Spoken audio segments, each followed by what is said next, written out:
yeah, Hegel has this move, right? Of first he shows you something that's maybe so simple that it's like for the understanding it's hard to really grasp, which is that pure being and pure nothing are the same. Right. Now, eventually he goes on to becoming, and this makes a lot of intuitive sense that, being and nothing are contained in a unity, which is becoming. When you have a moment of pure being, it's like, when I say pure being, it's nothing, right? So that makes sense that there's a becoming to this. However, then the next moment he goes on to existence, Dasein. And I was like, wait, how do you make that step actually? And it's the way he the way I understand that he makes that step is that existence or Dasein is kind of the oneness of this moment of becoming itself. So you take this simple unity of being and nothing as this becoming, as this immediate oneness itself, which is a simple determination as existence. This is also what the word Dasein entails, right? It's like being there. That's the literal translation of it. And first, like this word existence after becoming, it comes immediately to us. So obviously it doesn't make sense to, I guess, ordinary consciousness, was also, I guess, some kind of philosophical consciousness. Like, where do you get this from? But he says that behind this, which is something I find very interesting, that he says he uses words which he explains later in the book. In the first part, he says, yeah, I'm gonna go into this later, but he still uses them to explain things. But yeah, he says that becoming is kind of like behind this immediate Dasein as its mediation. So it's a mediated immediacy. Oh yeah. Of course, what else? So that's all lovely. Oh, good times. Oh, good times, Dimitri. No, a few things. First off, Mr. Jockin, it's a pleasure to see you, sir.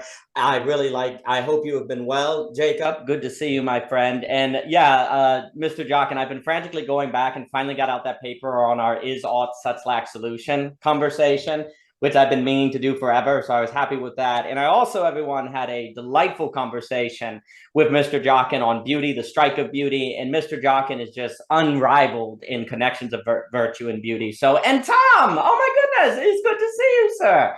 So, Mr. Jockin, I hope you've been well, sir. I've been well. Excellent. Couldn't think of, I figured I'd sneak in. I'm teaching in a half an hour, but it's my birthday. I figured no better to give than philosophy on your birthday. This is the part where I can sing for you. So, happy birthday, Mr. Jockin.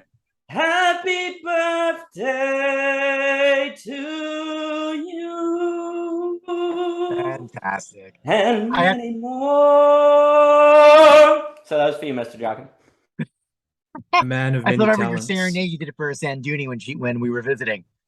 That's top secret stuff, Mr. Jockin. I'm sorry, you heard nothing, everyone, but we may have had a Broadway performance. It was actually quite great. It really was outstanding, I have to say. Jacob, it's good to see you, sir. I really appreciated your piece that you did on the do not ask, has it been said, but has it been heard? I really appreciated that. And definitely that was very liberating for Michelle and I. So thank you for doing that, sir. Thank you. And happy birthday. Absolutely. So, and Tom, thank you, sir. I enjoyed our conversation on beauty the other day in the digital. And I did watch, I'm looking forward to speaking about the Forest talk that he did with Evan. Also, the gentleman, Dr. Robinson, Steve Robinson, who does a lot on Bergson, who's in the holographic universe, he did a magnificent piece on framing the problems of GPT, on according to the framing problem, how really like to be fully human, you require the phenomenological experience, and how if you don't have that, you can't actually share the common sense, quote unquote, that human beings need in order to develop full intelligence. And it was really a fascinating piece, because he was just like, so for example, like right now I can logically assume that the next frame of time will not entail a giant like lion in this living room, right? Because I know that that just doesn't follow from my common experience, right? I know that the next frame of time will not necessarily include a lion. But the point that he was bringing out is you actually gain that quote unquote common sense from a full phenomenological experience. And it's very difficult to say, get AI to like all of the infinite frames that could come next in time. Like it doesn't necessarily know that a lion shouldn't appear next in your living room, or that a certain answer shouldn't be considered. So he was going through, and it really fit well actually with kind of what we were just mentioning when Dimitri was here, on where per Hegel, nature and notion are inseparable. Like if you reduce the human to just the notion and you have their becoming as framed as centrally conceptual notion without a relation with nature, then you actually don't get the complete notion, where you have to have the entire phenomenological experience taken into account. And it was really interesting too, because it just made me think of Forrest Landry's piece, where he was saying that, you know, humans, like what constitutes intelligence for humans, evolution for humans, development, becoming for humans, is completely relative to the whole environment. And how we're not just like brains, we're also like the brain is the body as a whole, in a sense, you could say, where therefore the evolutionary trajectory of AI will be completely different from the human being, because the AI doesn't have that full phenomenological experience, and it doesn't have a common sense that gives it a sense of what the next frame should be in space and time. But he was basically saying, like, with like an AI, in order to really replace human intelligence, would have to have that sort of answer to the framing problem instant freaking taneously. And I thought it was a really fascinating work. I really appreciate that gentleman, Stephen Robb. But let me give it to Mr. Jockin. Yeah, to build on what you're saying, this is, you know, common sense. It's been kind of not corrupted, but evolved since the Romans up to our modern understanding. When we say common sense, meaning being reasonable, kind of gets translated to that mode. The original Aristotelian account from On the Soul is perception, understanding of motion, and the one. So the idea basically that what in motion is the same across motion. So what you're exactly, that's identification of inference through time, of continuity. That's my interpretation or summarization from On the Soul. I think it's in the memory section, remember correctly, actually, which is fascinating. Actually, it's in memory and dreams, like right between that, before dream starts. There's a section called Common Sense from Aristotle, where that's exactly the line of argument he's made there. And then to add to that, so in my research and work for my course on the beautiful and virtue, there's a concept related to quick wit that's in prior analytic from Aristotle. And the basic summarization point about it is somehow human beings have an intuitive notion, it's associated with nous, to when we see a phenomenon, with rapidity, the translation gets changed, but one mode of it being translated is instantaneous recognition of the right middle term of an inference. So kind of this inferential power of seeing a phenomenon and able to deduce basically intuitively on a first instinct, pull up the middle term. The example used in Aristotle is you see the moon basically being lit, right, and an eclipse happening. And then you're able to inference the middle term of an eclipse occurring. There's a passion and acting upon the sun by the moon, by the blocking of the moon in the light direction, as an example. That's picked up by Kant, of all people. He picks that up, quick wit. It's brought up in certain points. And it's actually a really important investigation within the medievals on modes of demonstration. Because the mode of hypothesis, how do you generate the hypothesis of it's basically a right opinion, that you have to use demonstration later to come to the reasoned conclusion. Where did that come from? It came from this thing called quick wit, it's translated as.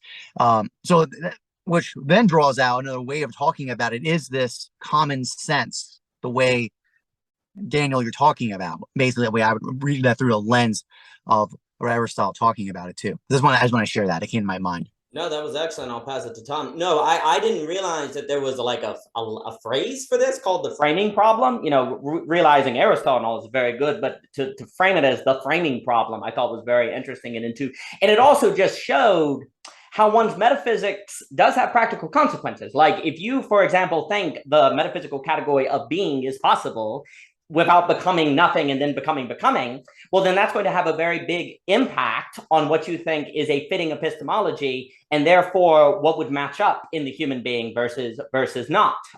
So it's interesting how those things go together, because indeed it would almost be like what he's saying, what Robinson is saying, and then I'll give it to Tom, is that AI can't think becoming. It can't become into the next frame. It's stuck in the being of the given frame, if you will. And then it just kind of posits what should come next, but that's where you could get a lot of mistake, a lot of error in different things like that. So I like how you put that, but let me give it to Mr. Tom. Tom. Yeah, one of the things I've been thinking about around this is if you start with an idealism, then you could actually speculate that the AI could be conscious, and then it's not so much a problem of consciousness, but rather the fact that it lacks a body and the fact that it lacks having co-evolved with its environment.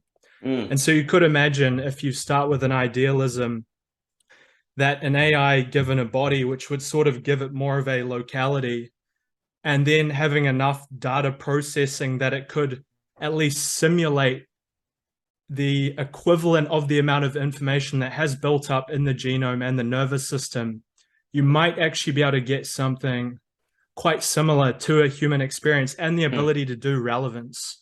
I again think that would still be quite dangerous, because you'd probably still get something alien, because you could assume that the level of information that it would have to possess in order to do meaning properly in the sort of intersubjective way that humans are doing it would be combinatorially explosive. And so if it was trying to learn that through simply analyzing data sets, it would probably still end up with sort of like a pseudo human consciousness. But I think it's interesting if you do start with idealism and sort of build it up, and perhaps referencing Donald Hoffman's conscious agents theory there could be interesting as well. Yeah. Yeah, something that was coming up for me right at the beginning as you spoke about ChatGPT and kind of predicting stuff that doesn't make common sense. And I've been thinking in recent days about this kind of preponderance of UFO kind of sightings across the United States and a lot of the conversation and sense making around that, and just trying to like consider in an open sense, like, you know, in what sense am I open to that being plausible and possible, even likely thing to come into the realm of what makes common sense. And I think as human beings, we have a capacity to continuously adapt from what is a very, very weird kind of experience being on Earth. And most of the things that are kind of commonplace, eating, sex, copulation, all kinds of stuff are just like really weird and alien. But because we're kind of normalized and adapted to it, we don't find it strange. So what I'm wondering is if the historical arc of strangeness has a kind of upward lift, as Terence McKenna was talking about, and whether we might indeed be in a time where the AI was actually one expression of that kind of increase in novelty and strangeness and rising contradiction and so on. So, and then for me, alongside that, this kind of discourse around Christ consciousness that Pierre Teilhard de Chardin talks about, and he also has a kind of teleological view of history that involves some sort of spiritual forces acting through the human species, through the collective human body. And so I'm also entertaining that as well. And so what would it mean that we have AI and potentially Christ consciousness acting on reality and potentially extra coming in all at the same time? And that seems to be in sort of defiance of common sense. But what does it mean to have common sense in this time? Is it appropriate to expect things to stay the same? Open question. I love what you were just saying. I think that's really, really good. It makes me think of like Cadell Last and the great Raymond recently were talking about the singularity and how, and I've spoken to him about it, how when you approach the technological singularity, like what is common at that point? If what the foundation of commonality is shifting so quickly, how do you even produce a common sense? Like if there might be UFOs, what does that mean? Like I think I wonder if UFOs would show up and be like, oh yeah, Hegel's Science of Logic. That's the book y'all should have been reading. What's up? Or if they would have been like, nah, it's a completely different paradigm. Because the conflict of mind starts with the idea that truth organizes values. Like what you believe is true organizes what you think is rational, what you think is honest, what you think is good. But what does it mean if you can't determine what is truth, or it's too complex to figure out, or it's moving too quickly? How do you organize your values? Or how do you establish the proper and fitting epistemology? But let me give it to Dimitri here. I read a great, it's like I guess some tiny article by Eric Joop. It was like a Hegelo-Lacanian interpretation by ChatGPT, and I think it gets rid of a lot of presuppositions that people might have about ChatGPT. He's also a software engineer, so that was really a great. And the first presupposition he wants us to get rid of, which I couldn't agree more, is that, guys, it's a language model. It uses a lot of fancy statistics, but it has no ability to reason, for discernment, for perception. It's a language model trained with a lot of data functioning on, mimicking on how you would expect it to act when it's chatting. So I think people have this tendency to, that's the point Eric makes, that to turn this ChatGPT into another, like pure other is the word he uses, into some kind of, that we turn it in some kind of subject supposed to know, like we would go to a lawyer to ask something or to a doctor, we would ask ChatGPT, what's the best way to start learning this kind of topic.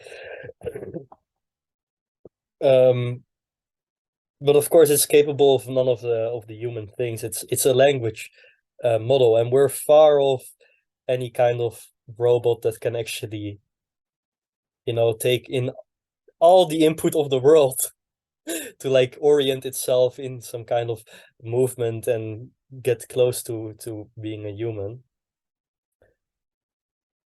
And he also relates it to Lacan's mirror stage, which is very interesting because Lacan's mirror stage is basically about, when you as a human being, it's kind of this mythical explanation of how the ego functions and its genesis.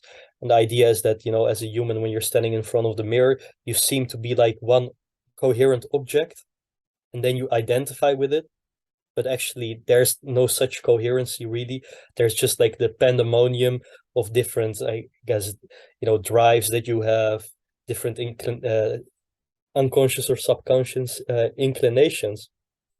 But you recognize yourself as this object, as a body in the mirror.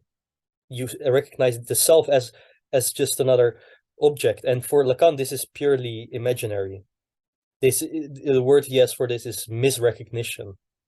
You misrecognize yourself as an object.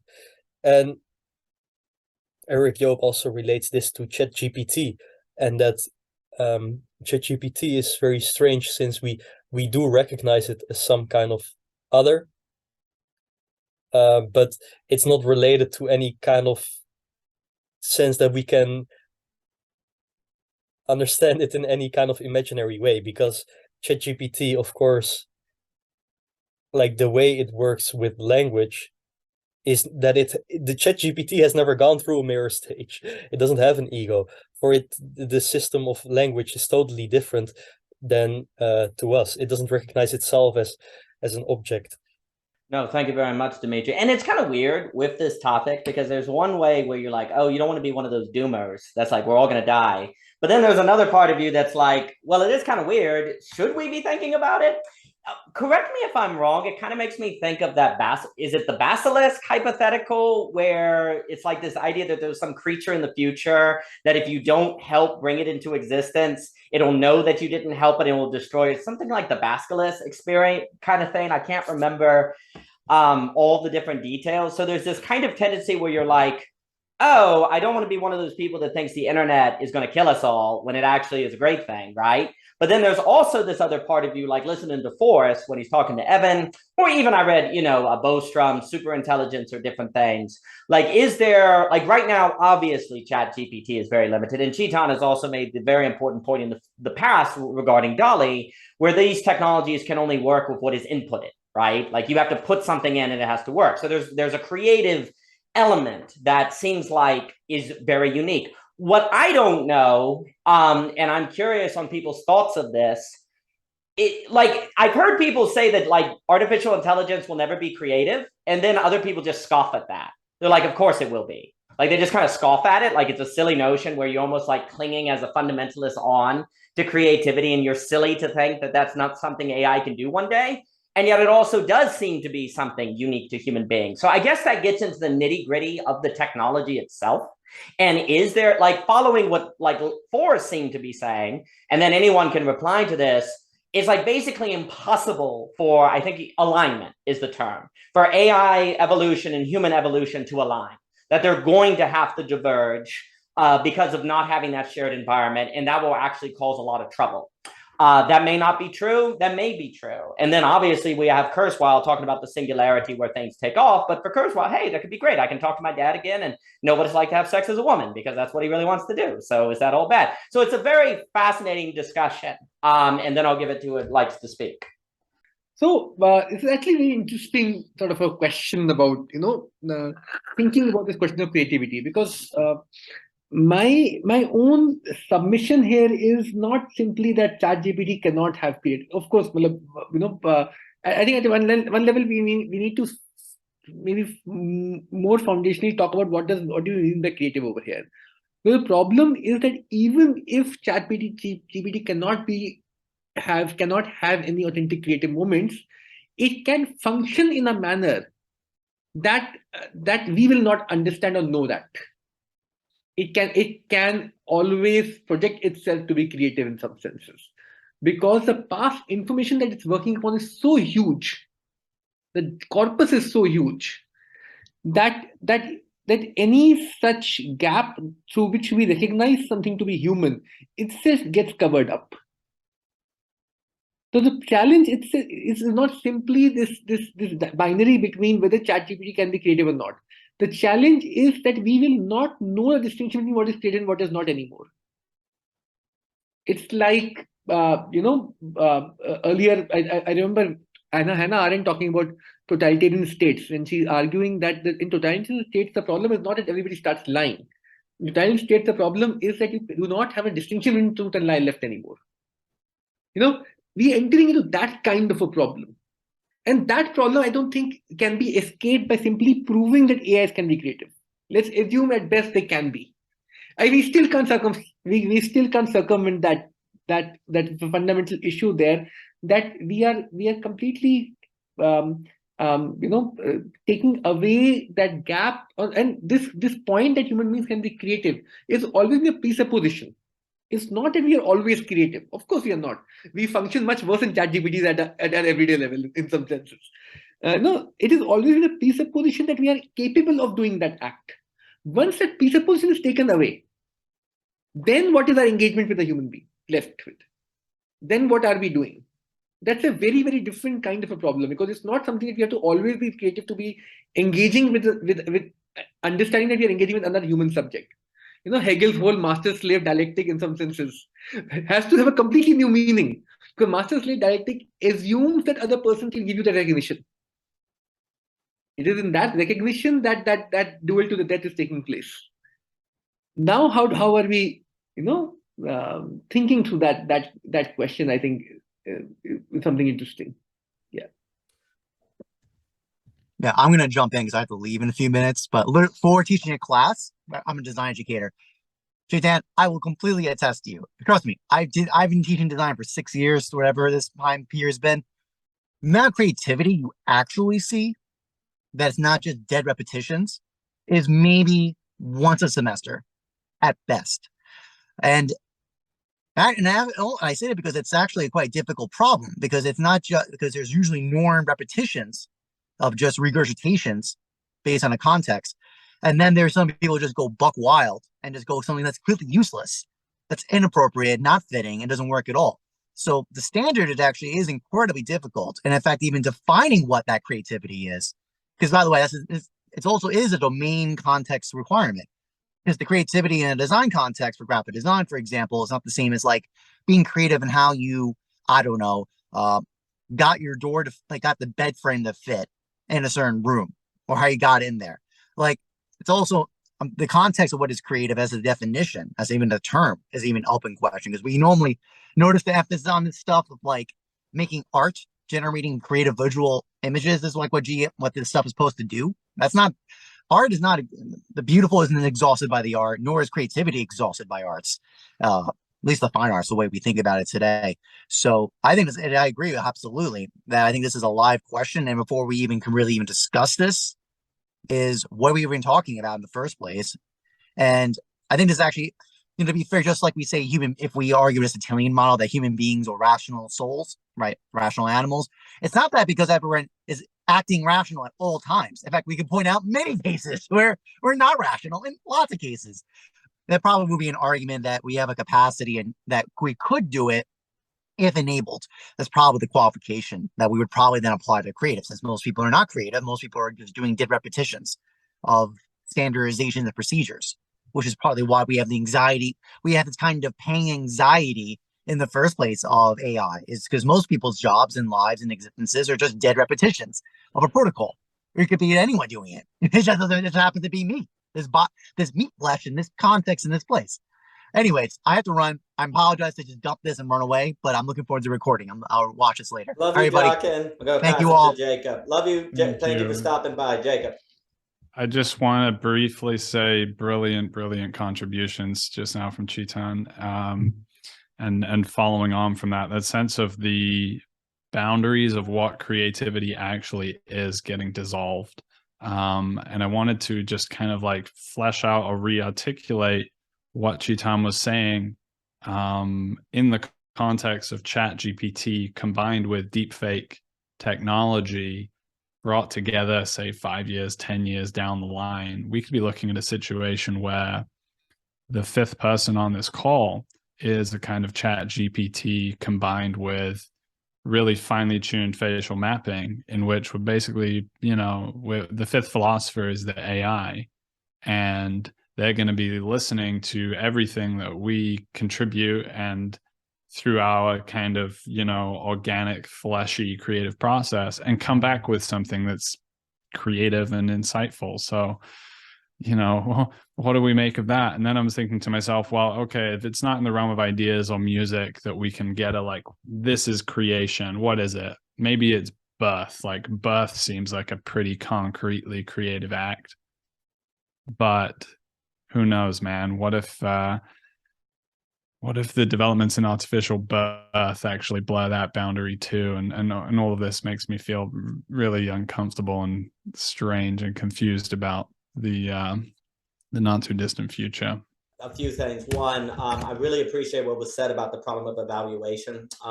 David Reef, who is the son of Susan Sontag and Philip Reef, he once made the point when he was asked 10 years ago, was the internet a good thing? And he was like, because they were like, it gives you so much access to information. And he said, well, the problem is, in order to know what information is good or not, you have to already be an expert. So there's the internet, you have a problem of evaluation that he talked about. And I think we've seen that, right? With the fake news and all this different blah, blah, blah, blah. Like you don't know what information is actually good information unless you already have some level of expertise or familiarity. Otherwise, it's just based on trust in the institutions and all that, which of course has been going great lately. People really trust their leaders and stuff. So like this problem evaluation, and what's fascinating, like, for example, like on the ChatGPT, like I entered in a number of philosophers and different things, and it's exactly what Dimitri was saying. It's exactly what Eric was saying on like the response you get is very mediocre, right? But then of course there's the question of, well, yeah, it is now, but it's going to learn, it's going to get better, and so on and so forth. But then is it just going to get better with the most popular entries? Like how is the ChatGPT itself able to evaluate the best sources of information that it should incorporate into its answer, unless there's some sort of human who's a Hume expert programming it to go toward these very unpopular websites, but actually those are the best because the reason they're unpopular is because they're actually really deep and profound and know what they're talking about, right? So then like the question of can ChatGPT evaluate itself in terms of quality as opposed to, I guess, quantity, if we use that language from last time, like, oh, this website has the most views, a lot of quantity, therefore, I don't know. Again, I don't want to be someone like stepping in and saying, you can't do it, but it seems like a significant issue where you have this severe problem of evaluation. And it also makes me think like the theme of basically the novel To Turn the World is the question of what if you had the truth, but you didn't have the eyes to see it? We basically kind of assume that if you have the truth, you'd recognize the truth, but that actually doesn't necessarily follow. And I think that problem of evaluation also comes out quite a bit. But let me pass it.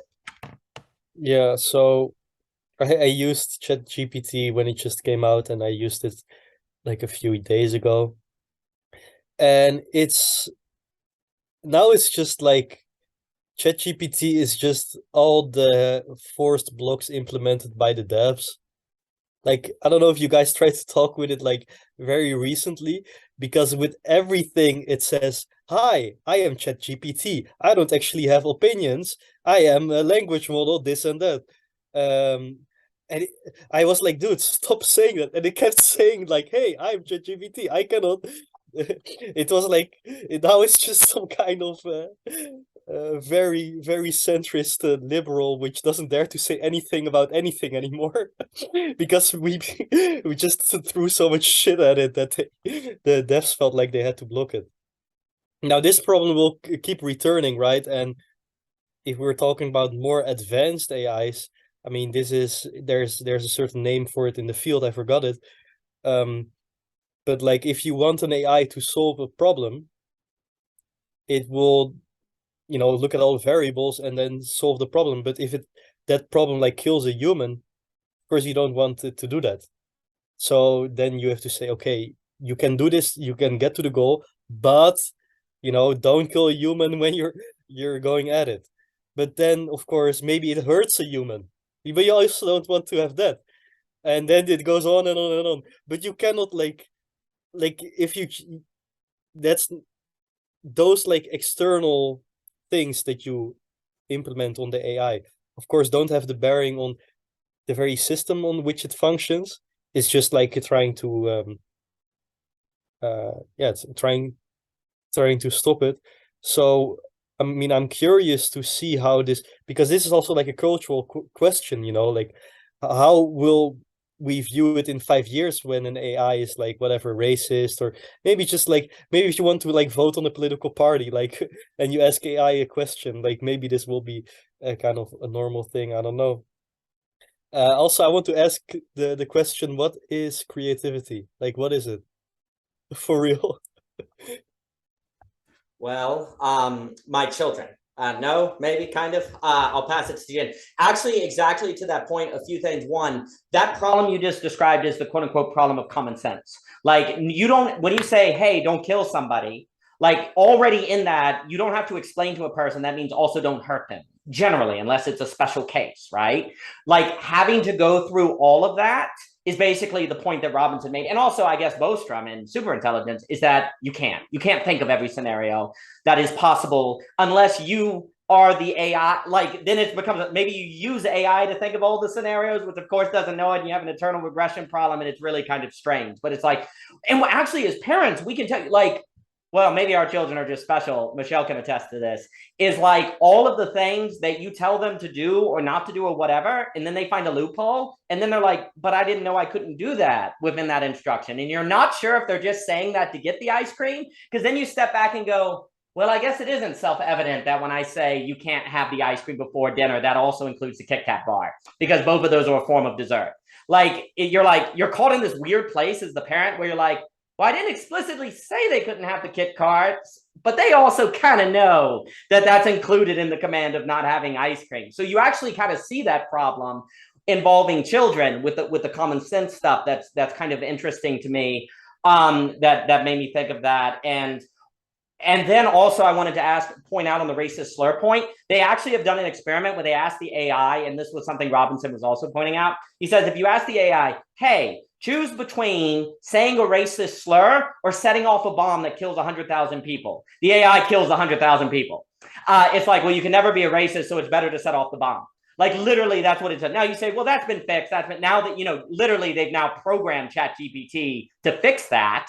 But like from a common sense standpoint, no one would have to like teach you that if you had to choose between those two, it's a pretty obvious like selection. But how many more scenarios like that are possible that we haven't even thought of, right? And it's an interesting question. On the question of creativity, I will say that creativity is fill in the blank. Now, Chetan, please. Wonderful, actually. Just sort of, I think briefly I wanted to, so I think Thomas was talking about, you know, I also teach a class. And so every year you get papers to check, and this is the time when I'll be checking all the papers. It's like really busy and stuff. So what happens? So what happens is when you're checking those papers, if you actually are sure that those answers written by the students, you know, and that assumption is already sort of withering away even before ChatGPT has come in. Your responses are not dependent upon simply whether that particular answer is immediately creative or not. Oh, it's a great answer. No. Your response generally is a feedback such that some creativity can emerge from it. It is in that sense that I'm saying creativity is a presupposition in the very precise sense, because our conversation can presuppose that direction once we are being honest about, you know, once you short circuit that level of engagement. Once you say, once a person can bring in a ChatGPT who can write, let's assume he can write a great answer to that question. But I don't have to judge it based upon the feedback that this can lead to something more, but whether it itself is some you know, great piece of work which is better than a human can do, and so on and so forth. I think the nature of engagement completely changes. Our relationship to creativity completely changes in that domain. Our relationship to creativity is no longer a relationship which is built upon a certain expectation through which it's being, you know, there's technical word with pretensions, you know, there's certain expectation through which it gets navigated. It never gets navigated from simply this is creative. It gets navigated from what can be, what potentially can be, what directions can be, and so on and so forth. Isn't it? So once you bring in something like ChatGPT over there, you know, I don't think any of us would know what is the kind of direction, what is the kind of feedback, what is the nature of that discussion need to be for, you know, some kind of creative output to be released. That is, I think one point that is important. Is in that sense, I'm saying that the distinction between creative and non-creative completely collapses at that moment. And it's not because you can't create good answers and beautiful answers. It's actually because you can create good answers or some very creative looking philosophical, you know, discourses from these AIs that you can't create that distinction anymore. As for the question of what is creativity, if I'll just take a couple of minutes to sort of, you know, think through that. I think I'm reading this great book called 1 is 2, I think, by Alenka Zupančič on Nietzsche.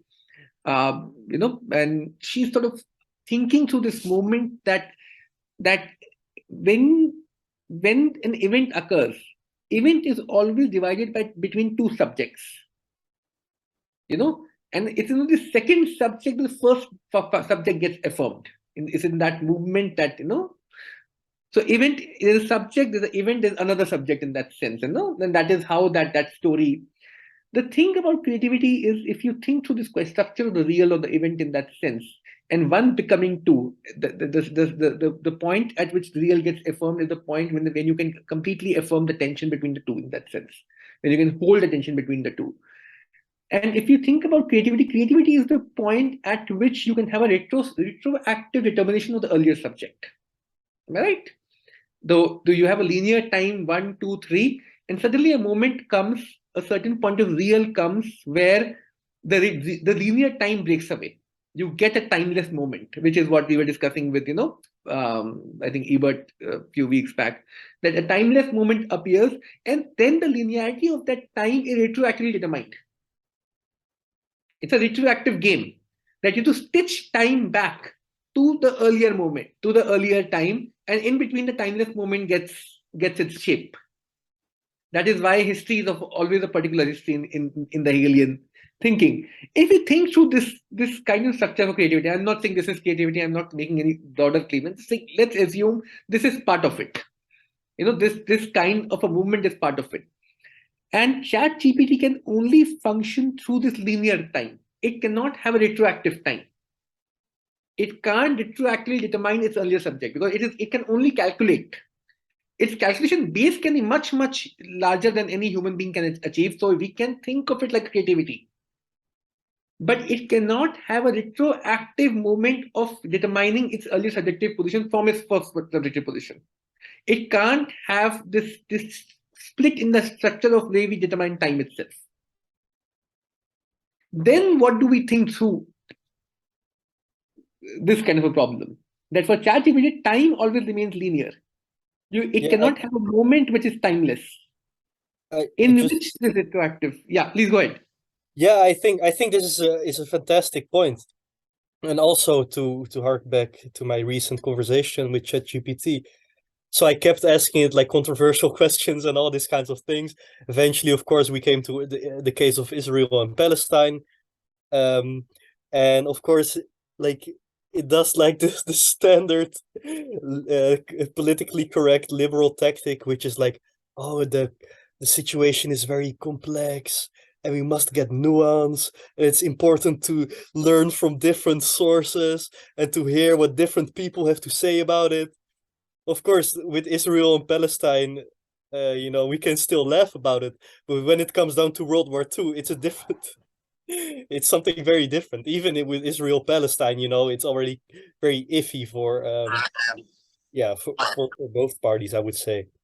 It's like this whole stance is kind of it's unacceptable for both parties who are really partial.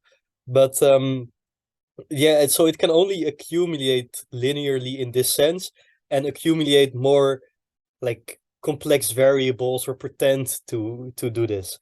But it cannot actually, like, less and less it's actually allowed to say anything for this very reason, It cannot bear the simplicity of notional becoming. Like it cannot deal with it in this kind of sense, which is also interesting to think along with, what does that mean for the imaginary register? Since I just put a comment here that, the ChatGPT is kind of working on the basis of the symbolic real. It just has the input of all the signifiers. It doesn't have this, kind of like, maybe you could even compare it to some kind of Kantian a priori synthesis of subjectivity. So this is some of my thoughts. Let me give it to Jacob here. Mr. Ebert, Javier, good to see you today. Mr. Ebert, that bread looked really good. I saw the picture of it. Well done, sir. That would be creativity right there, ladies and gentlemen. So well done, Mr. Ebert. Jacob, please. Problem solved right there. One piece that's coming through, and I really appreciate what Chetan said. I think I probably understood about 50% of it and kind of had an intonation of the depth of what you were saying, but what I did grasp was very interesting. This question of who controls the AI, who controls the ChatGPT that you're raising, Dimitri, even if it becomes a really highly developed tool, insofar as it's still subject to centralized control, like a Google or like a social media giant, and then you have hands on the agenda is advanced, at some point that's just going to expose the limitations of it. And so I wonder if there's a way in which we could see kind of self-organized collective intelligence being in a rivalry with these AI tools as they become more effectively trained, and whether there's something about this kind of more wilded space that will still be in demand, even if the AI becomes more and more sophisticated, because its sophistication will still be subject to, it's going to take a particular stance on vaccination or something like that in the future, and people will, insofar as the kind of blue church institutional control regime is not in touch with reality and in control of the AI itself will not be the most useful or efficacious tool. So that was the big thread coming through for me. And then just this question that Chetan raised of temporality and also intimacy I wanted to introduce as well, and that might be those two things combined with creativity might be something to do with what we can experience that the AI is not going to be able to provide. No, thank you for that, Jacob. And on this kind of notion of the problem of evaluation, like you have a lot of information, even the true information is there, you would only be able to recognize it as true if you can evaluate it. And then also the framing problem that's being brought up of needing common sense to know what's coming next. It does seem to speak to like the question of what human beings are actually doing when they think, which is so fascinating because it does seem to be a mixture of, to use that language of kind of retrospective time, creativity, and then linear time, causation. Because like, if we take that idea of creativity, like a way I've thought about it, or you could think about it, is like creativity is what causation would never arise to on its own devices. So for example, in order, like if I make a sandcastle on the beach, right? Like there's an example where it's hard to imagine that linear time on its own without my involvement would ever give rise to that sandcastle. Now, I don't want to push that too much because, maybe it's possible, but it doesn't seem very likely. And then, of course, as soon as I make that sandcastle, the beach becomes a place where the sandcastle is possible, right? Like I've arisen to that possibility and now we can kind of see it. And then, though, if a wave comes and knocks the sandcastle down, it really isn't necessarily a case that the wave is creating anything, because that then was something that could occur within linear time without my involvement in any way whatsoever, right? Once it is created, then it is susceptible to causal forces. So it's very interesting that the moment when I do something that could be considered creative, that's a break from temporality, as Chiton is saying, that then sort of retrospectively goes back and kind of changes the meaning of the place. The beach is now a place that always had the potential of having the sandcastle there, right? And it always could have that. But then the moment it is arisen, it is now susceptible to causal forces. Is that indeed something that human beings can do, that kind of playing with time, if you will, or that cannot be done by, say, a ChatGPT or an AI or different things? Again, this entire conversation, like, again, there are lots of people that may hear that and be like, oh, come on, obviously AI will be able to do that because of the exponential curve. Again, we're speaking from that sort of not sure about all those different possibilities, but again, and then also, of course, there's a possibility where, again, maybe one day we all wake up, like I could see where using AI could be stupidly helpful for, say, editing some of the novels and books, right? Where I can go, hey, put this in the style of some of these more finished editorial books, it would save me tons of time. And as long as I then evaluate it afterwards to see if it actually aligns, because in creative writing, a misplaced comma can ruin everything, because it can ruin the flow and the butler sort of going.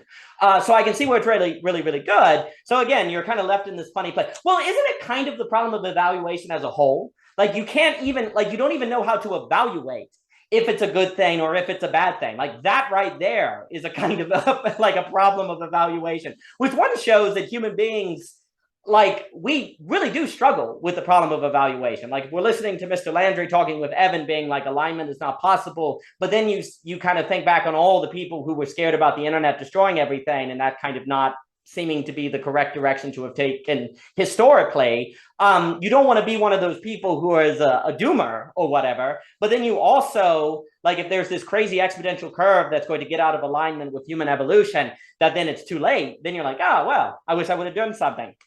Should I have not? So it is an interesting question, but I do definitely come back to this problem of evaluation. Like, just because you have the truth or just have something right doesn't necessarily mean you have the ability to evaluate that it's right, which almost like if like Chiton is saying, where you could have so much that is in the system, like maybe you just get exhausted just evaluating what is human and creative and what is not. You're just tired of it. You don't want to do it anymore. Like that, like even if there is a difference, just getting exhausted with the evaluation could be an issue. And just in Javier's on, then I'll pass it to whoever wants to speak. I guess we could ask, is it possible to have an I-thou relationship with ChatGPT? Hey, Javier, is it going to be possible to have like a thou experience with AI? Is that something that we could do? I wouldn't say in its current paradigm, but I guess I wouldn't detract that possibility. Because for Buber, even a piece of artwork can become a thou. And ironically, it's always relative, because your thou can be an it to anybody else. So that's what's more complicated in the process.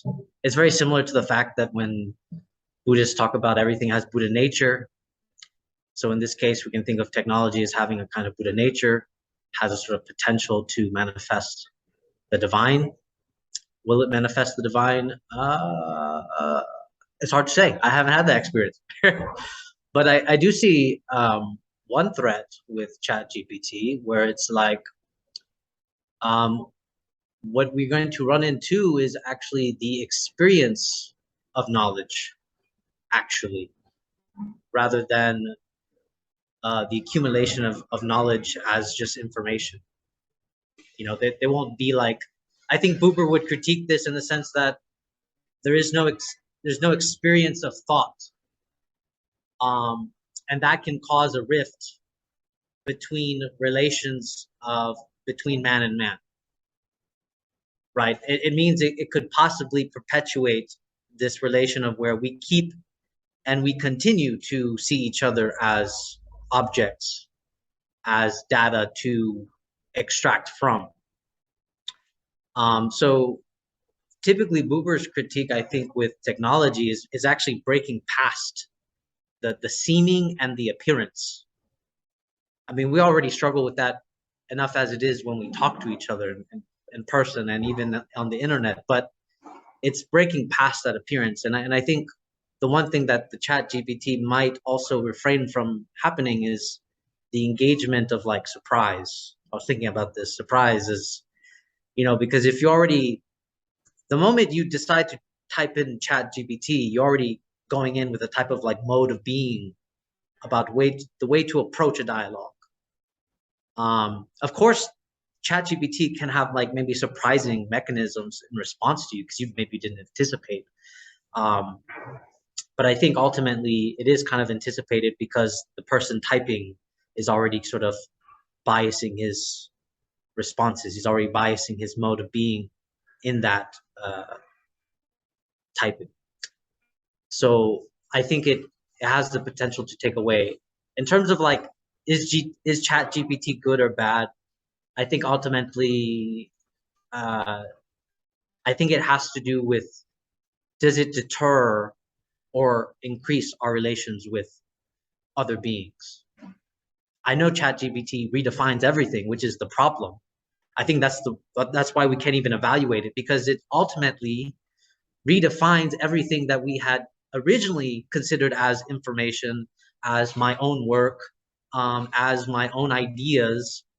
And so now we have to reconsider all those things.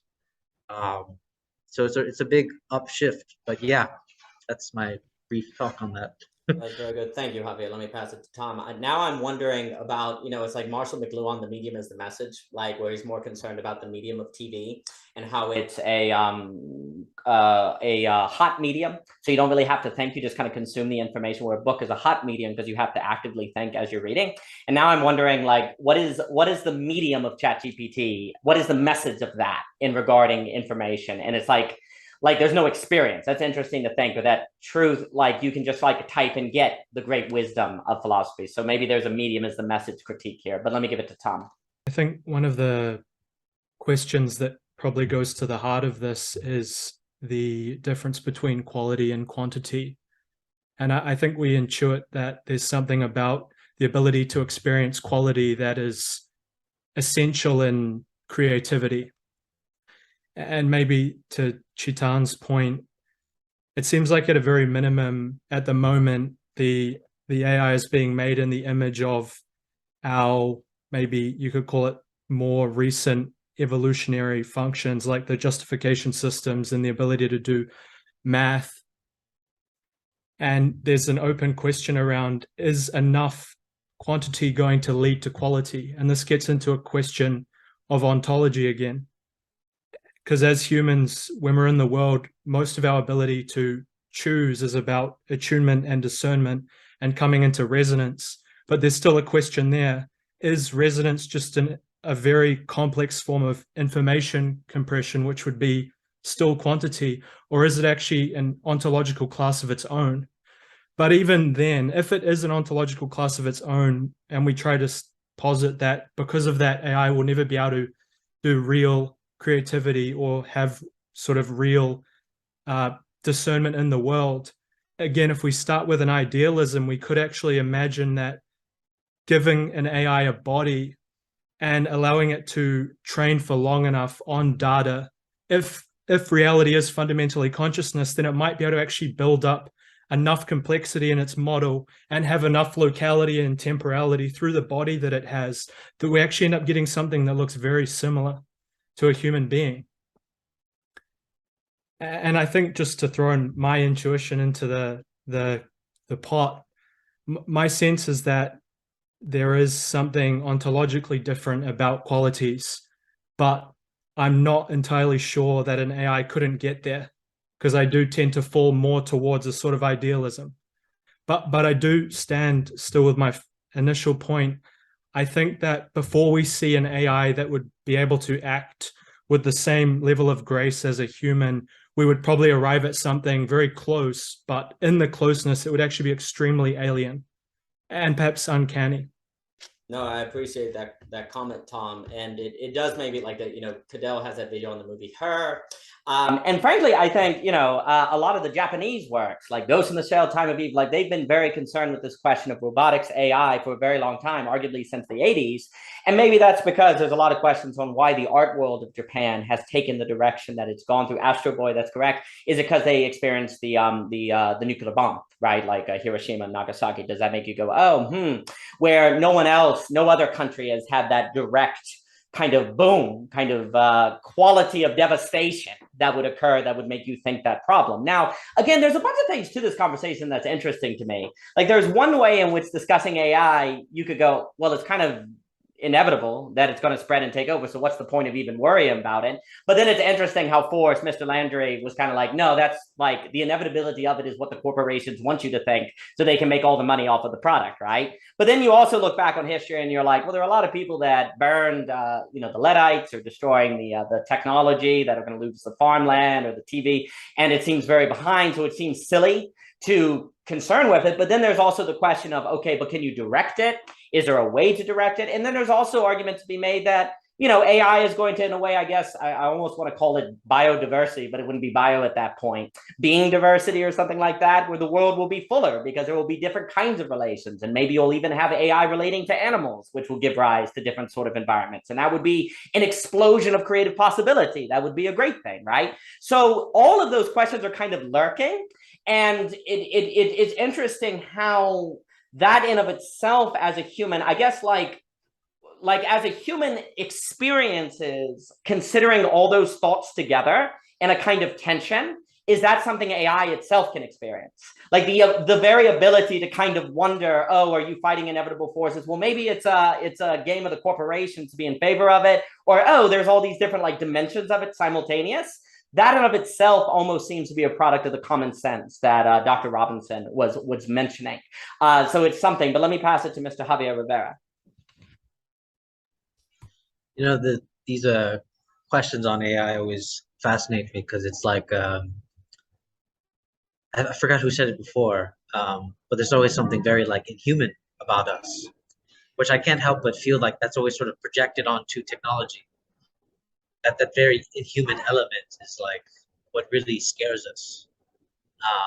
And yet, ironically, which Buber has argued that we often treat each other inhuman anyways, most of the time, actually. So even the manifestations of our creation is very haunting because you can almost see it more manifest now, the almost inhumanness of that. And yet, ironically, because we are human, I think it's important not to kind of like turn the conversation around, not on AI, but turn it on man himself, because man has this tendency. I don't think we should underestimate man's capacity to relate to something. Like that is actually a truly exceptional feature of us. And I think you can see that in that movie, Her, all the different kinds of animes, like even the fact that, Astro Boy is a robot that fights against evil robots is something to think about in itself, that we end up creating such a human robot that he ends up fighting for us. And you see this with Will Smith's other robot movie. So I do think there is something to that idea that I think it boils down to this question: can we relate? How will we relate? Yeah, I guess that's how I would frame it. Yeah, there's one way when I get on ChatGPT, I'm like, this is freaking amazing. Like, I'm able to like take paragraphs and say, rewrite this in the style of William Faulkner. And it's like super cool. But then there's another part that's gimmicky. And then there's another part of it that is like, oh, this is the end of the world. But then it's like, no, it's not, because that's silly. And it's interesting how so much of it does seem to be the way that we're going to relate to it, right? That you're going to choose to see it as bringing out the human, reducing the human, things like that. And that it is also, I guess it's also like in Japan, there's a whole body horror genre, right? Like that's a pretty big genre. There's a lot of different things. There is that one guy who did the movie The Fly and and I can't think of his name. He recently put out another movie, Crimes of Tomorrow, whatever. But the body horror genre is not like a big genre in the Western consciousness. Is that good or bad? Does that make us like dumber in regarding like technology, or does actually like the body horror genre that is more prevalent in some Eastern, does that make them like more paranoid, right? Like, is it good or is it bad? Those are things that I wonder about. Because then if you have things like Akira or the other things that just is like, oh my gosh, it's going to mutate human beings and we're all going to die. Are you wiser to consider that possibility, or are you more paranoid to consider those possibilities? You know, those are things I'm not sure. But let me pass it to Mr. Ebert. Mr. Ebert, good to see you today, sir. I hope you're doing well. Thanks. I just wanted to jump in and listen. So I've been busy today, but I actually was on a panel about AI yesterday, and as it relates to, you know, whatever, the music business and whatever, my theory on the inverted relationship between democratization and homogenization, which I think I've brought up here before. But one thing that I'm finding interesting and kind of brain breaking just to think about is everything we've ever invented before this has its obvious limitations. You invent a wheel, it only goes so fast. An airplane only does so much. A computer, even the computer leaves us wanting. Calculators, you name it, abacus. This is artificial intelligence. The limits of this are indescribable, because this is a fundamental shift in invention, where we are outsourcing intelligence itself to a potentially, now limits are relative, so a potentially relatively limitless system. Art, great art, paradigms, all of these things happen because, and change, and it goes through phase shifts because of saturation of limitations. A quantitative, someone else brought up quantitative shifts, or quantitative, qualitative. Qualitative shifts occur because of quantitative saturations. Quantitative thresholds are exceeded, beyond which a qualitative shift occurs. It seems to me, I'm unaware where the limitations of artificial intelligence are, which seems to indicate that we are potentially at the very final invention, essentially, that there will be no further paradigm shifts except that which sublates the human into it. So there's almost like humans are here, invention, and now we have exceeded ourselves. And it's a very curious thing, because, you know, there's like that Brian Eno quote where beautiful art occurs at the limits of any given medium, you know, distortion, whatever it is. And you know, people today, they want to have the shitty camera because it has that special grain. Well, it's the limitations of the art or the technology that actually end up producing the interesting sort of game-changing aspect of the art. It's not the capacity of what the new invention is. It's when we find those limitations. But if we can't detect any limitations with artificial intelligence, what happens? And I'm finding that to be an interesting sort of thing to think about. That was a freaking fantastic framing. I'm going to pass it to Michelle, because that's really good. Because the issue with this whole conversation is it's hard to evaluate because the AI has no obvious limitation. So you're not sure how to evaluate it or where it is. Where, like you're saying, with a wheel, you're like, okay, this might do away with the horse, but it's not going to do away with something else, right? Because it's kind of bound. So you have a way to evaluate. That's really useful, because the reason, like, I'm very interested, I guess, like in the structure of the conversation about AI itself, like how it has this kind of like running in a circle kind of feeling to it, because you're not sure where to go or what to do. And I think you really put a very good, like you put the finger on it. Like it's very difficult. It's not clear what AI has no obvious limitation needed to evaluate it. That's a really useful framing. I'm going to pass it. Also, Heat is a freaking good movie, and I like your t-shirt. I'm going to pass it to Michelle and Tom. Hey guys, good to see all of you.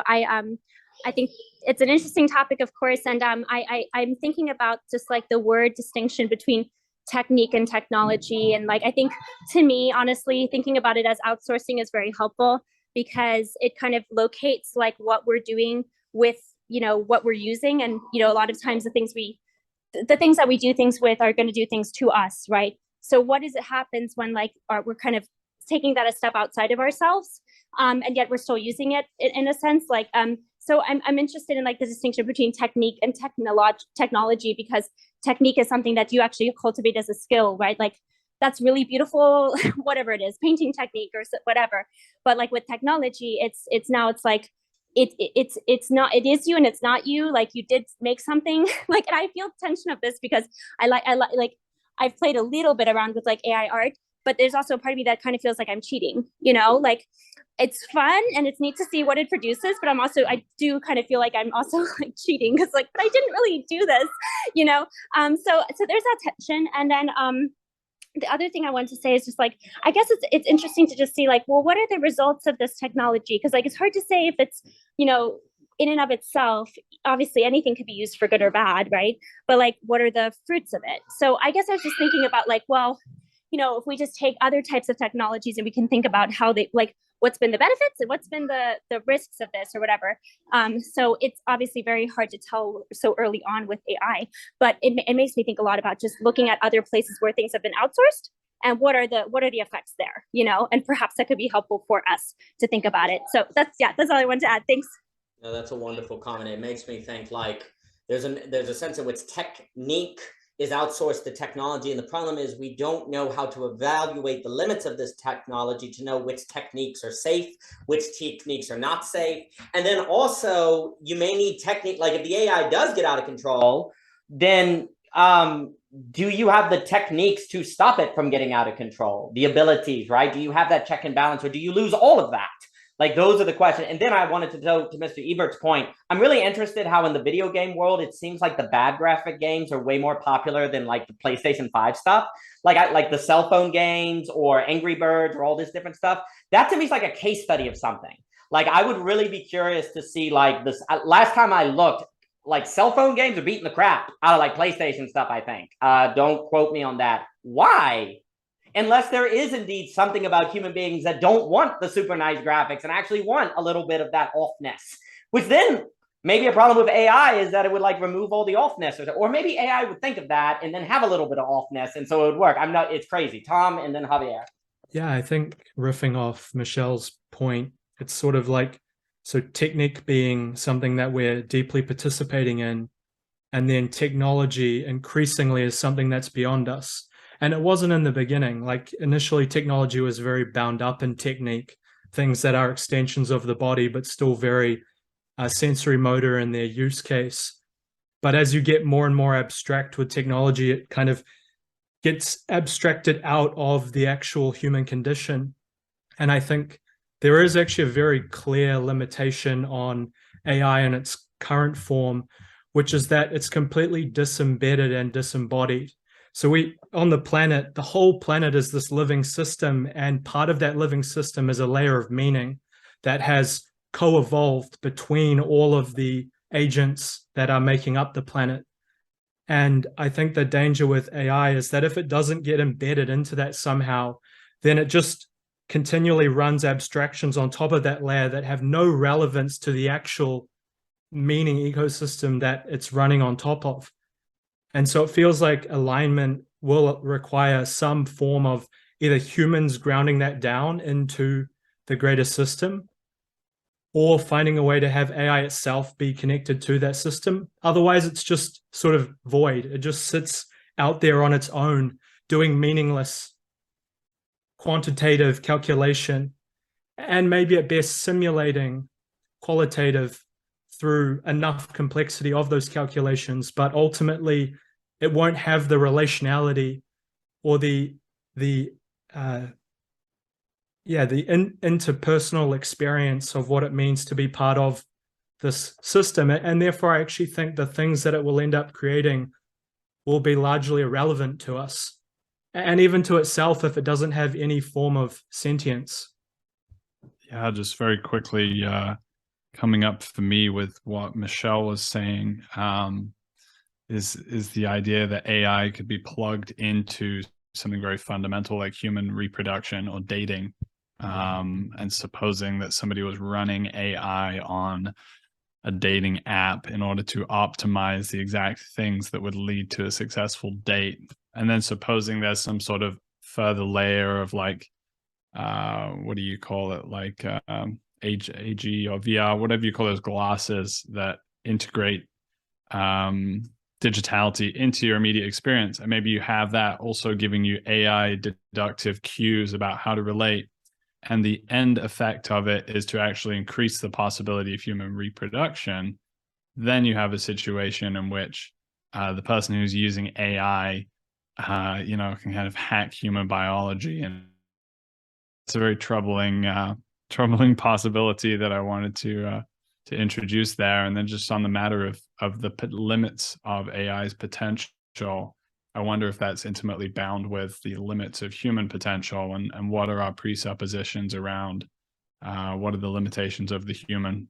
Thank you, Jacob. And yeah, I have some it does make me think, like, imagine you were able to use the technology to have all the benefits of health without any exercise. Would something be lost? Like the experience of like working to like get good health? Is there something in that experience itself that is greater than the result or equal to the result, right? And like if you have these technologies that replace birth for different things, like would something be lost? I don't know. That's just something that kind of came to mind there. And I liked Tom's framing, but Javier and then Mr. Ebert. I can't help but feel like if there is going to be a technique, and if there is going to be something that should never be outsourced, is the sort of haunting responsibility that we all have as beings. Derrida actually writes a wonderful piece on this, on the gift of death, on responsibility. Actually sort of giving up your responsibility for something else is actually irresponsible. But then how do you make a decision without properly knowing what you have to do? So in some sense, there's like, Derrida identifies a contradiction here where you have to give into something else so that way you can know to make a decision. So there's like this contradiction with responsibility that Derrida points out. But nonetheless, the ethical is the temptation, as Derrida says. And so, but my main point is, I think Jacob is actually hitting on it a little bit.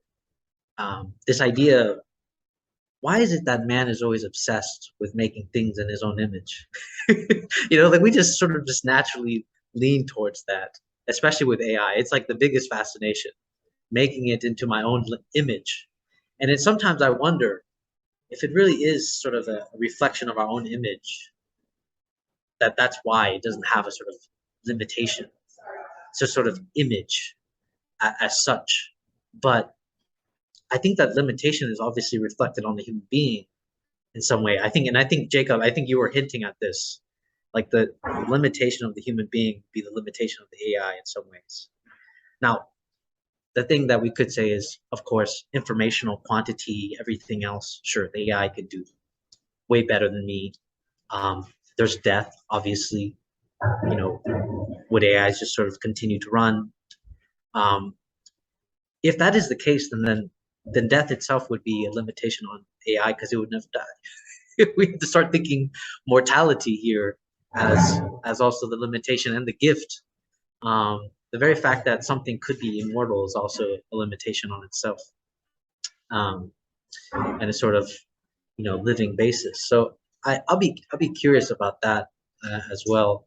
And I think even Ebert said something like, it's more genuine when AIs make mistakes and they make flaws like that. I think actually I enjoyed that post, Ebert. That was I actually like the art that you shared. I agreed with you. I was like, I thought that was actually more beautiful pieces of art. But to go back to Michelle's question, I do think we have to start considering more immaterial goods.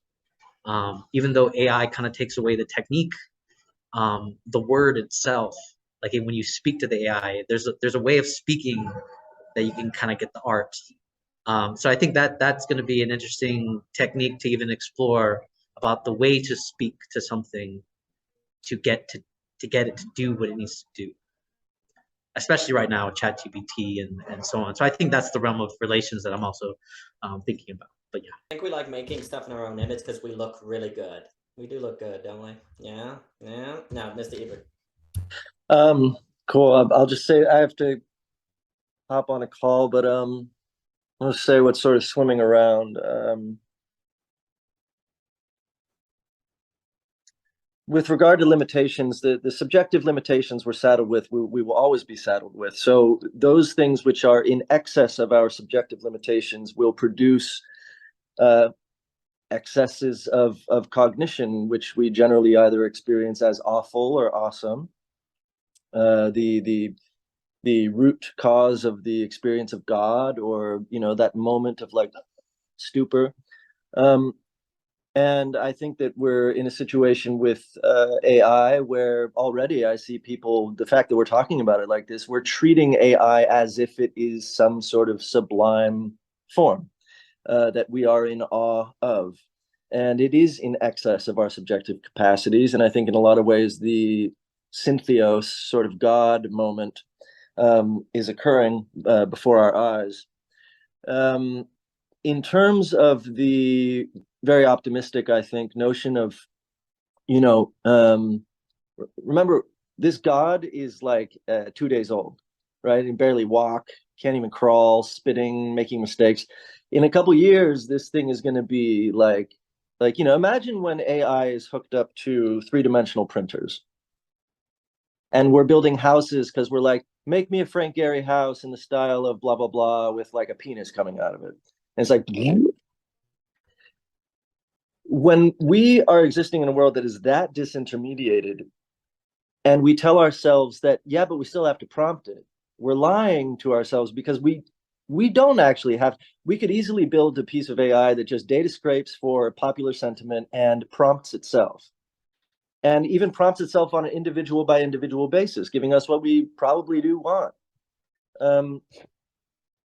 I think that we have to consider the extremes in terms of like what the sort of paradigm we're entering, and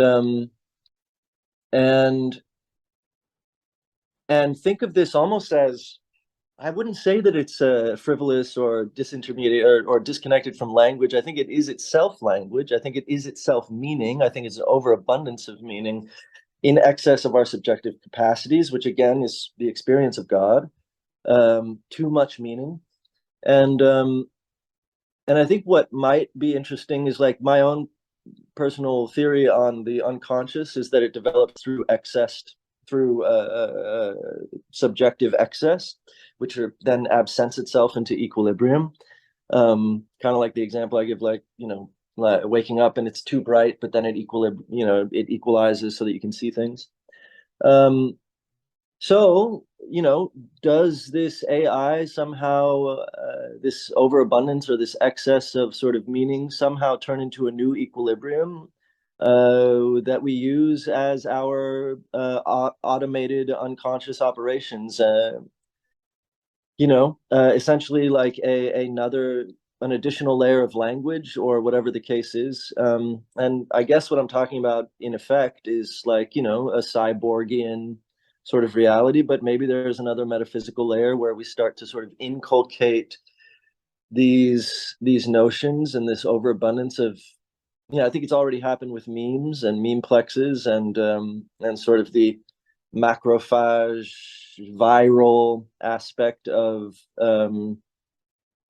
meaning and meaning making that sort of sits now in our unconscious in a more sort of automated linguistic way. So anyway, just a mess of ideas there, and unfortunately I have to jump on this call, but yeah, sorry I'm jumping off so quickly, but I love these AI talks. I think they are really generative. They're fascinating, and I appreciate the points you made about not sure how to like draw the limit. Therefore, that adds a certain feature to the conversation. That in of itself is interesting because now, and then I'll pass it to Chichan. When you said it as a sublime object, now I'm kind of thinking about it in terms of Zizekian and Lacanian ideology, where it's like that's a mixture of meaning and zézance, the French word I can never say. So even if AI itself is not ideology, what is the function of AI in a given ideology that is a bringing together of that sexuality, that libidinal economy and meaning? That's fascinating. And, Cadell talks about that, obviously. And it's interesting to think that. And now I'm also thinking about if we can't determine the limit to the question of AI, is there some sort of like manifestation of the noumenon in Kant that's kind of coming out in AI that's forcing us to realize that in of itself is participating in the phenomenon that will kind of force the question of the absolute and things like that? I'm not sure, but it's interesting. The meta point on the nature of the topic itself lacking a limit. That's very interesting. I think there are two interesting points to Ebert's the question of limits in that sense. One is that I think whenever you think of these limits actually, if you ask, I think the question that I want to ask here is, that how do these limits become available to us? And once we think through that question, we would reach this point that what we have is that at some level we trust human necessity to guide us, forward.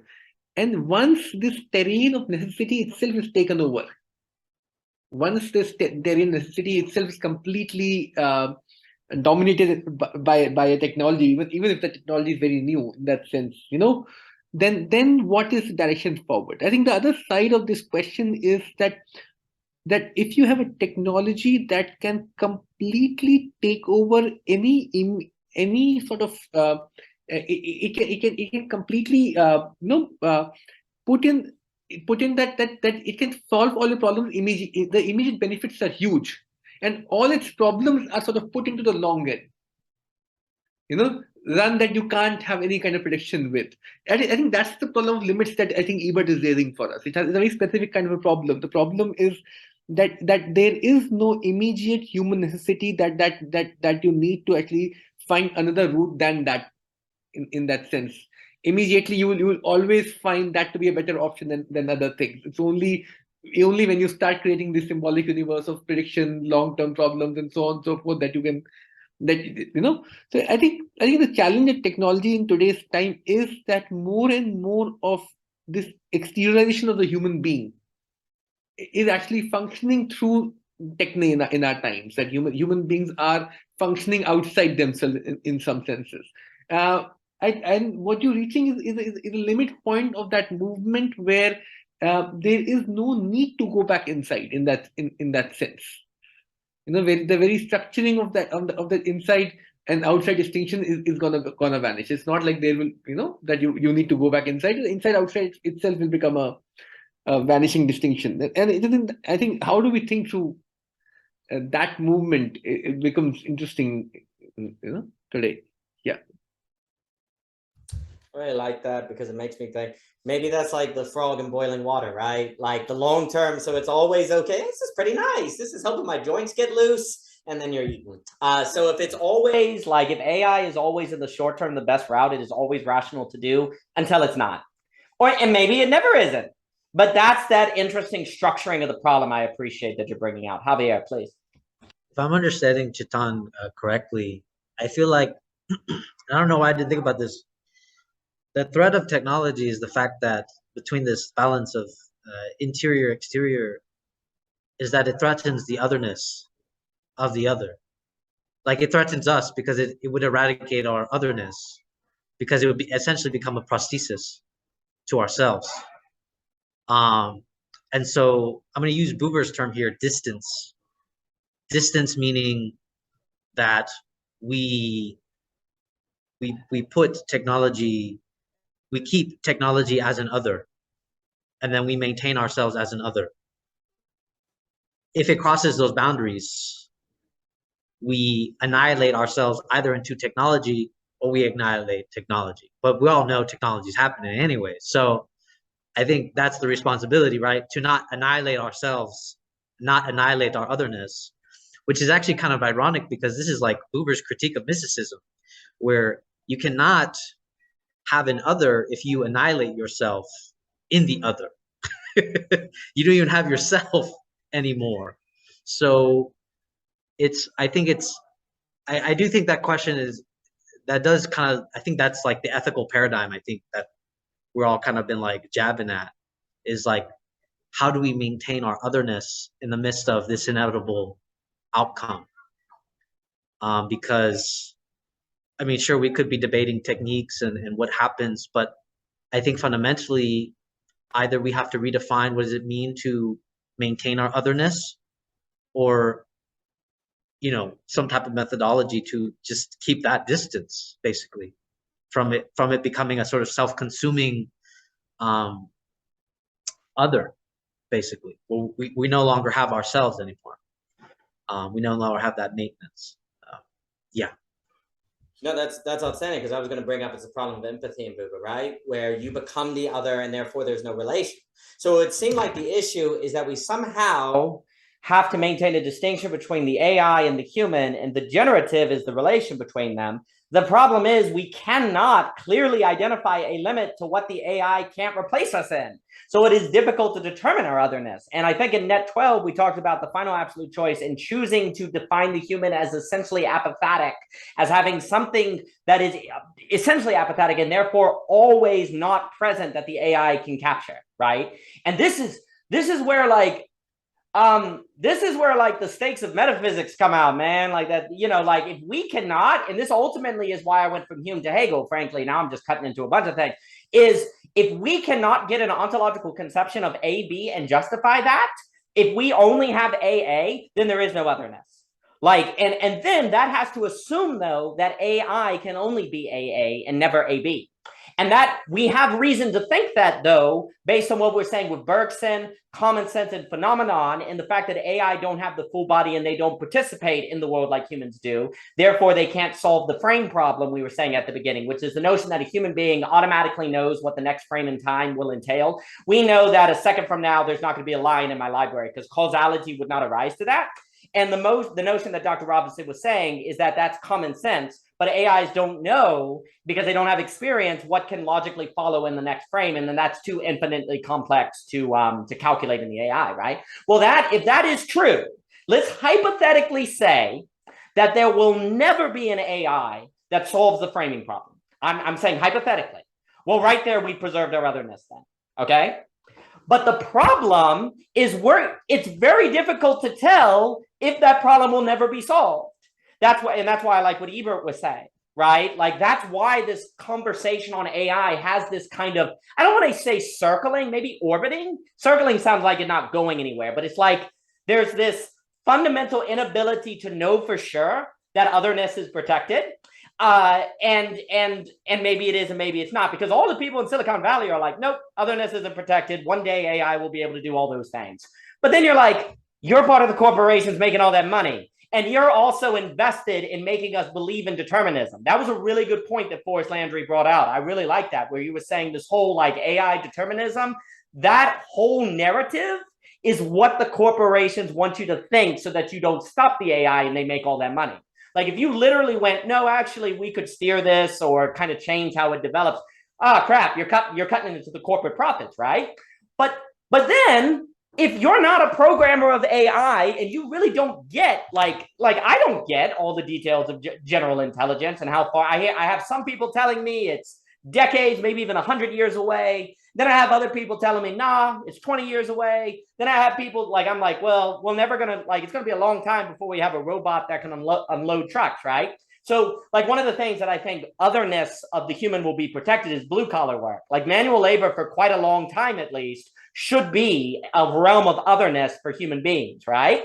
But then I have people telling me, no, that's about 30 years away. We'll be able to do that.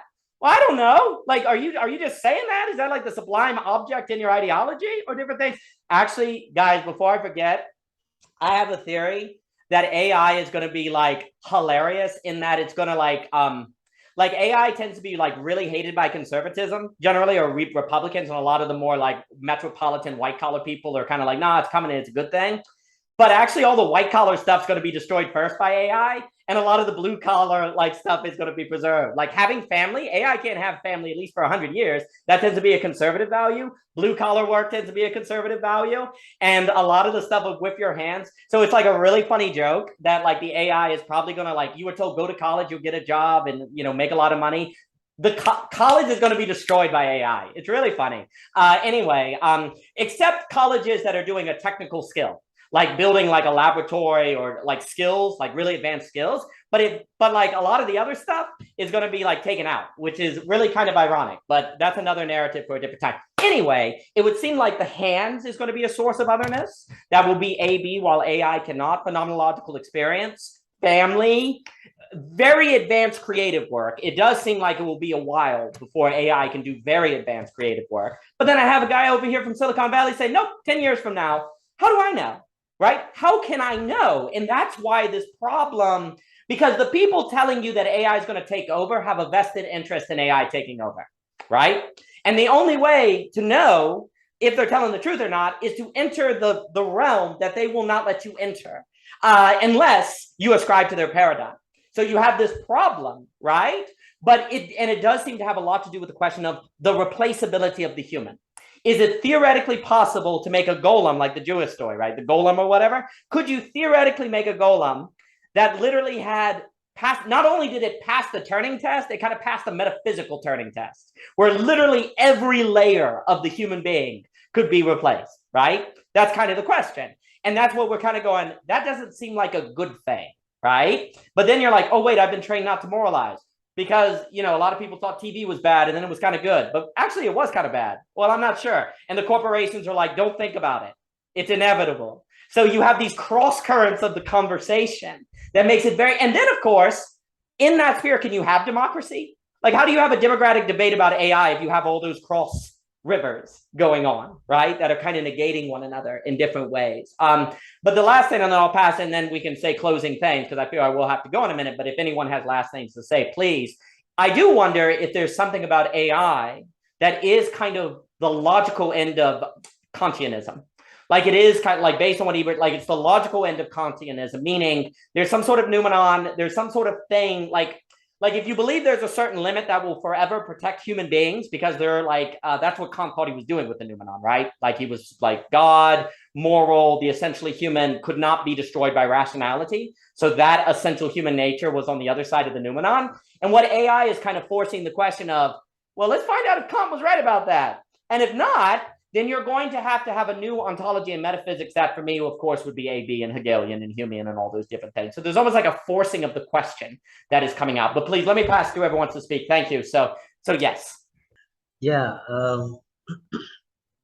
I think you're right, Daniel. Every time I talk about AI, there's always somebody that's like in the corner that's like, but we don't know. It's like man, right there. It's like, don't know. You know, it's like the guy in Jaws on the chalkboard. Yeah. And there's always like this paradise fantasy of like AI taking over, and you know, humans don't have to do bad things anymore because the AI just sort of controls that. Yeah, man.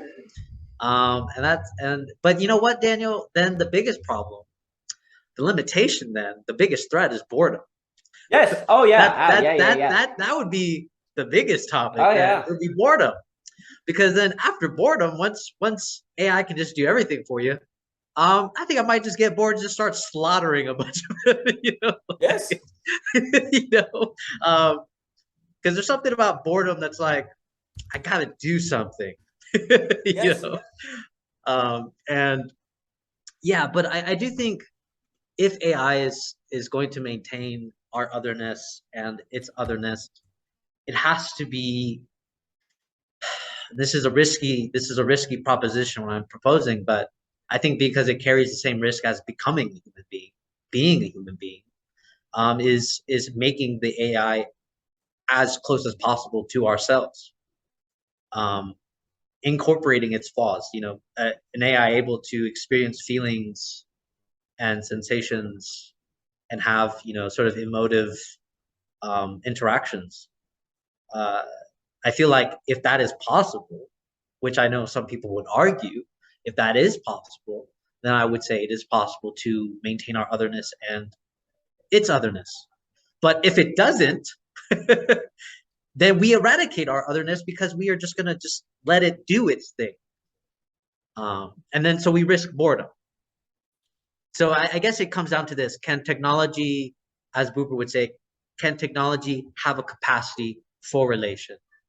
If it cannot, then it's going to be stuck in AA logic. We risk boredom, destruction, so on. But if we can make it reach a relational aspect of itself, then we maintain our otherness and we maintain its otherness. And so we start to function. And then, you know, obviously it's a little scary because it's now becomes a question of like material difference at this point. You know, what does the soul really mean in this now in this age? But yeah, those are my thoughts. No, I think this there's you know, I'm always skeptical when people tell me we're all going to die tomorrow. Like, that usually means they're manipulating you. I call that like apocalyptic thinking. So for example, when everyone tells you China's about to invade Taiwan, they're probably not. Like, but we're all going to die, right? Like that's like when you have all like a lot of conservatives saying, oh man, if we don't win the election, that, you know, America's doomed. That tends to be skeptical. But likewise, when you have people talking about like global issues, like if we don't do this in 50 years, we're all going to die. Even if there's usually truth to all these things. Obviously, the environmental issue is very, very severe, but you usually don't win. Like there tends to be, unfortunately, once it goes to the certain, you must do what I'm telling you or we're all going to die, there tends to be political motive. That's part of it. That doesn't mean it's false, but it tends to get kind of mixed. So likewise, when I hear people saying AI is going to kill us all, I'm naturally trained to be skeptical, and then Forrest Landry makes freaking good arguments. Like, so, but you see, and it's different, and I cannot deny that AI is different in character because we're talking about intelligence. So then there's a part of me that says, all right, I've been trained, like, generally it's a really good heuristic to be skeptical of apocalyptic reasoning. That's generally a really good heuristic. But, you know, the world could end, right? I mean, you know, that is a thing that can happen. And so, and AI seems different in character. So there's one part of me that's not sure to what degree I need to rein in the apocalyptic thinking. And then the other part of me that's like, AI, you know, the poor, you know, Landry, Kurzweil, all these different cats are like, it's an exponential curve.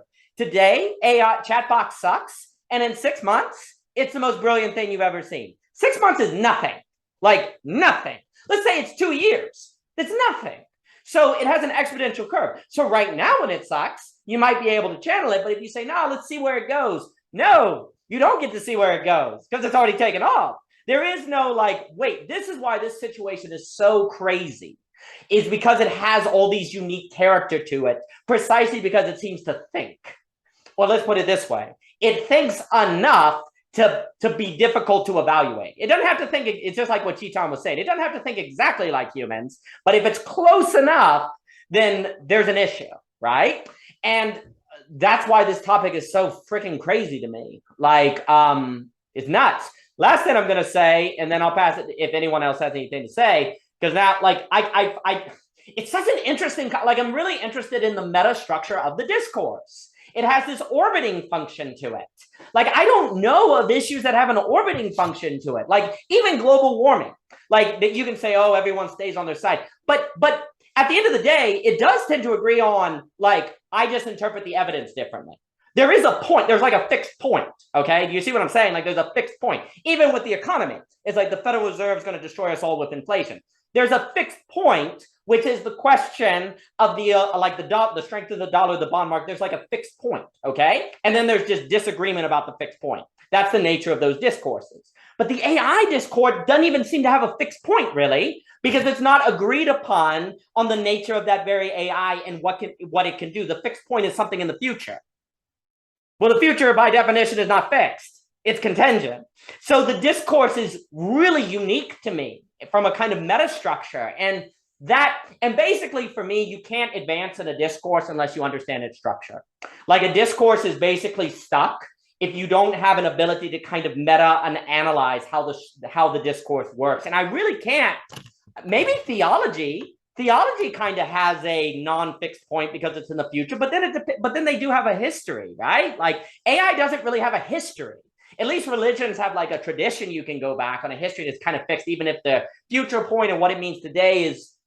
No, I don't know if that works. Like theology does seem to have more of a fixed point. Maybe if you're talking about like the second coming of God or something, but then that depends on like what tradition are you in? Like Christianity, right? So this discourse seems unique to me in its meta structure. And I'm not just throwing meta in front of structure to sound cool. I don't know how else to describe it. It's like, it seems like as a discourse, and I'd be curious if anyone disagrees with that, please, I'd be curious how you respond to that. I have an extra few minutes. I'm really, because I want to get that point right. Like, because if the meta structure of the discourse is unique, then there's no way for the discourse to advance unless that meta structure is agreed upon. Like if we can't have people come to the discourse and say, yes, the meta structure is different from other conversations, and there are stakes, by the way, well, then you don't know the sphere in which you're having the discussion, right? You don't agree on the terrain. And, Forrest Landry was talking about like common sense making, having like the discourse, the communicative rationality of a Habermas or something like that. So that seems like step one. Is the meta structure of the AI conversation unique in the history of discourses? Maybe it is, maybe it's not. I'd be curious how you respond to that. And the last thing I'm going to say, the other problem with this like relationship with AI is like, it's not like AI is going to try to convince us to date it. Like AI comes along and it's like, hey, no, I'm great, man. Like here's some flowers, bending itself to us. Like it feels like we have to bend ourselves to AI and it doesn't care what we do. Like it's like an abusive relationship almost. It's like, oh yeah, you want to date? Sure, get in the car and I'm going to take you to wherever I want to go and I don't care where you want to have to go. Like it's not a relationship where you feel like AI is courting you. It feels like AI is dragging you along. And so like, is it possible for AI to court as opposed to drag in this relationship? Don't know. I guess that depends on otherness. But I'll throw that at you fine gentlemen. I'd be curious what you think of what was just said. I can add one thing in here, more of like a closing thought, and then maybe I can say something about the metastructure. But there was something Tim actually said recently. I don't know if you recall this, Daniel, but the point he was making was about the impenetrability of the interpersonal space by that form of intelligence. There's a certain level of the phenomenology that seems to be its own kind of safeguarded moment or space. And I feel for me, like one of the certainties that I'm relating to when thinking about AI is there seems to be so many choices to be made around the kind of fortification of one's own spirit and soul that obviously at some point are going to be linked to AI and choices around AI, but for now feel like they still have their own reality and path that needs to be addressed. And so I feel like it's almost like there's more to be addressed there before we can even start addressing the metastructure of the AI conversation. And perhaps once we've done that work, we will actually have a new set of perspectives and propositions around what AI even is. And so maybe, although there's a sort of time gap that's closing, maybe there is still work to be done that is not related to AI that will be critical in how we end up relating to it.